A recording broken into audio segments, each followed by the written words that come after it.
አነሰኝ አነሰ አነሰ አነሰ አነሰ ምስጋና አነሰ አነሰ አነሰ አነሰ ምስጋና አነሰ አነሰው ምስጋና አነሰው ያረገው ሲነገር አነሰው አነሰው ምስጋና አነሰው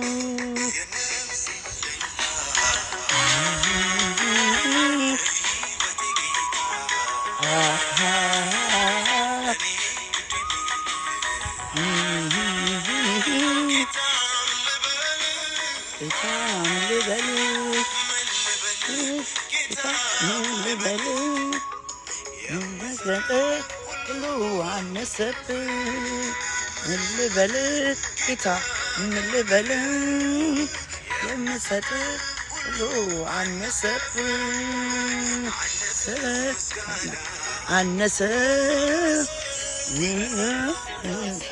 አነሰ አነሰ ምስጋና አነሰ ውለታው ሲታሰብ አነሰ አነሰ ምስጋናው አነሰ ያረገው ሲታሰብ አነሰ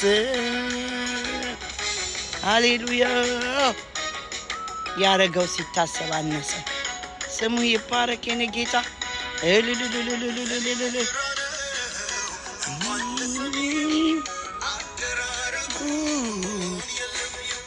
እውነት ነው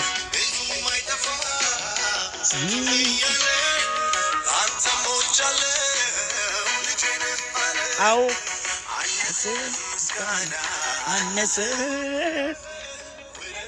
ሲታሰብ አነሰ አነሰ ምስጋና አነሰ የሆነው ሲታሰብ አነሰ አነሰ ምስጋና አነሰ መስቀል ላይ የሆነው ሲታሰብ አነሰ ለኔ ያደረገው ምስጋና አነሰው የሆነው ሲታሰብ አነሰው የነፍስ ያለኝታ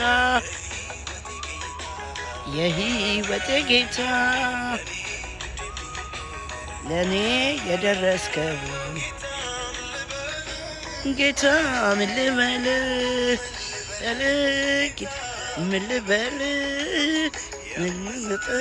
ሁሉ አነሰብህ ጌታ ምን ልበል የምሰጥህ ሁሉ አነሰብህ አነሰ አነሰ ምስራው ሲታሰብ አነሰ አነሰ አነሰ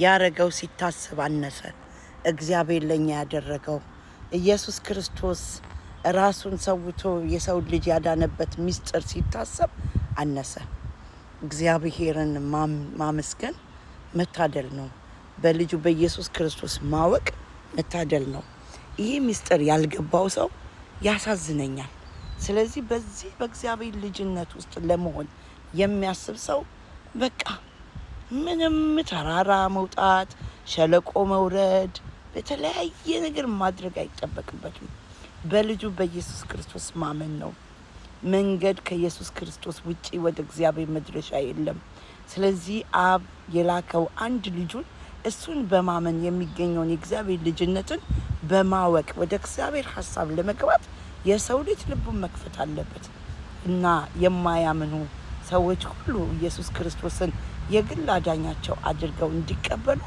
እኛ ደግሞ አምነናል የምንል መጸለይ አለብን የሰው ልብ እንዲከፈት የሰው ልጅ የተሰራለትን ምስጢር ባለማወቁ በብዙ አይነት መንገድ እያለፈ ስለሆነ ማለት ነው ሲኦል ባዶ እንዲቀር የሰው ልጅ እግዚአብሔር የሰራውን የእምነት መዳኛ መንገድን በማወቅ ወደ እግዚአብሔር ህብረት መቀላቀል አለበት ስለዚህ የሰው ልብን ያደነደነ ሰዎች እንዳያምኑ የሚያደርጋቸው የክፉ አሰራር ነውና ይህንን ሰዎች እንዲያውቁት ልባቸው እንዲከፈት ምክንያቱም ኢየሱስ ክርስቶስ መስቀል ላይ ሁሉን ሰርቶልናል፣ ፈጽሞልናል።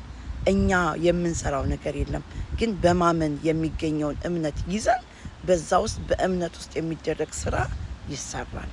እሱም ደግሞ በፍቅር መኖር፣ በትህትና፣ በትዕግስት እግዚአብሔርን በማወቅ የእግዚአብሔርን ቃል በመስማት መኖር ማለት ነው።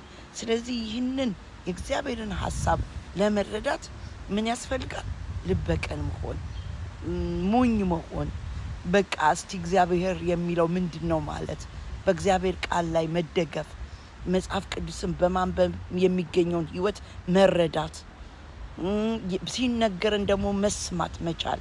ምክንያቱም መስማትም ከእግዚአብሔር ቃል ነው ስለሚል ማለት ነው። ከእግዚአብሔር ቃል የሰማ ሰው አይወድቅም። ስለዚህ ወደ እግዚአብሔር ቃል መለስ እንድንል እግዚአብሔር እንዲረዳን በኢየሱስ ክርስቶስ ስም እጸልያለሁ። ደግሞ ይህንን ቃል የምትሰሙ በዓለም ዙሪያ ያላችሁ ስናገር የምናገረው ቃል የሚገባችሁ የኢትዮጵያን ተወላጆች፣ የኤርትራን ተወላጆች፣ የሌላ ሀገር ግን ይህንን የምናገረው ነገር የሚገባችሁ እና ወደ እግዚአብሔር ዘንበል በሉ። እግዚአብሔርን ፈልጉት፣ ፈልጉኝ እኔ የምገኝላችኋለሁ ስላለን ማለት ነው። ስለዚህ እግዚአብሔር መልካም ነው። መልካም ቀን ይሁንላችሁ። ተባረኩ። ወዳችኋለሁ።